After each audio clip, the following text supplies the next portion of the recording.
One of them, the likes of Babu Wino, the likes of Opio and I, the likes of all of them that were arrested. Notable is a person I might be contesting against, Sifuna. Sifuna was my client. They were arrested, taken to Kahawa law courts. I defended them. Very many people who were arrested, in my list, I defended more than 8,000 demonstrators, and all of them were released. Raila Odinga instructed me when they wanted to arrest Matiang'i. I remember very well, Dr. Fred Matiang'i called me and told me the DCI is coming to arrest me. You have very good books with Raila Odinga. Call Raila Odinga to come and help me. I called Raila Odinga. I summoned also my friends Shadrack Wamboi Wakili and Samson Nyaberi. We went to the CS's house at Karen. Raila Odinga came. I remember I called Citizen, and that is why I've given this exclusive interview to Citizen TV, because Citizen TV came, put their live gadgets. When the DCI came, they could not be able to walk in. They saw Raila Odinga, they saw us around there, they ran away. Actually, let Matiang'i know that had it not been Raila Odinga that night, Matiang'i could have been buried earlier than Raila Odinga. It was such a bad situation because the arrangement that was there was not easy. So, agreed with this, the DCI decided now to arrest me and charge me together with Matiang'i. We were summoned. We rushed to court and got anticipatory orders. We got anticipatory orders. When we went to the DCI, Matiang'i, the DCI swore that Matiang'i must sleep at least for some days in the cells. I called Baba. Baba again came to the DCI headquarters. When they heard I've called Baba, they informed the Director of Criminal Investigations in person. The Director of Criminal Investigations wanted to know whether it's true I've called Baba. I told my good friend Amin, yes, it is only Baba who will save the situation. And in 20 minutes, Baba was at the DCI headquarters. And that is when the DCI said, release Matiang'i, release Omari, or else Baba takes and runs down the DCI headquarters. Matiang'i was released. We were released from the DCI, courtesy of Baba. Then the DCI said they will pursue me very vigorously. My file to be charged was taken to the DCI. The file for Matiang'i was taken to the DCI, so that the DCI, the prosecutor, can decide.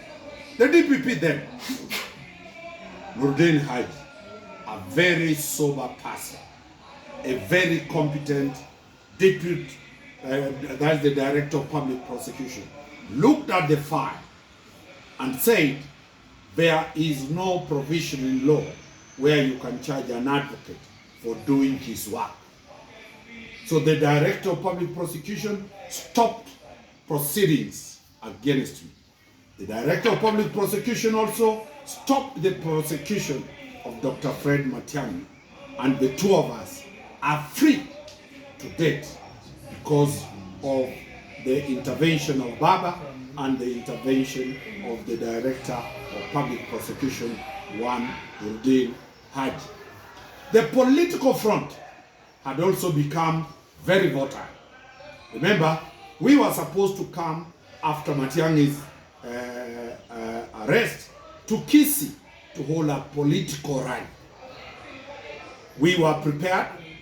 We had hired choppers. Raila Odinga moved to Kisii in advance to conduct a meeting Fred Matiang'i, myself, and his aides were to land in Kisii to hold a political rally. And that's why today I've come to Kisii to disclose this, that we were bad to leave Wilson, with Matiang'i, to come to Kisii. We could not move from our houses to go and get the choppers to come to Kisii. Fred Matiang'i did not attend the rally in Kisii. Raila Odinga attended. When Raila Odinga asked me what was the issue, I explained to him. I told him we are still being followed, and Raila Odinga demanded from Kisii study not the police to follow Dr. Fred Matiang'i and his advocate. The same speech Raila Odinga at Jivanji, the next day, he called a political rally to push the government to leave Fred Matiang'i, to leave Danstan Omari away from witch hunt. So the man who has died is not an easy person.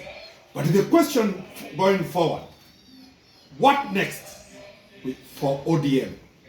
What next for William Ruto?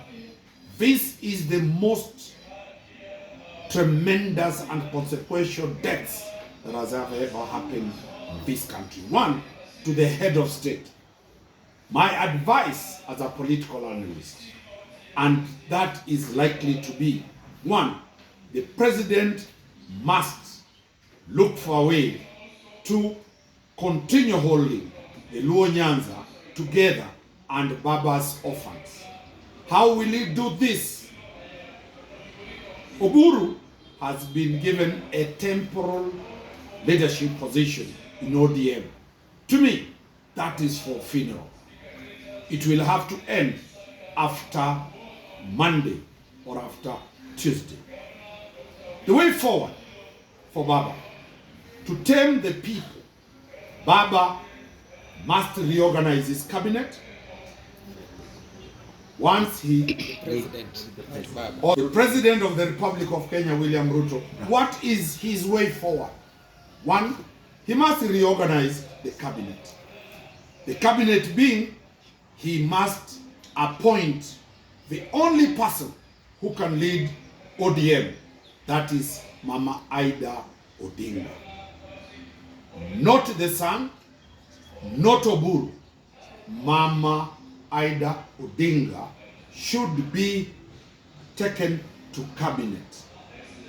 Two, Mama Ida Odinga will take over the reins of the husband's party. Remember, we have elections in Luo Nyanza, and we have some elections coming in ODM strongholds.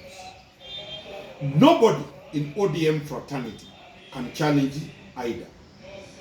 Nobody in the country can take a finger against a widow. Nobody in this country can challenge the leadership qualities of Mama Ida.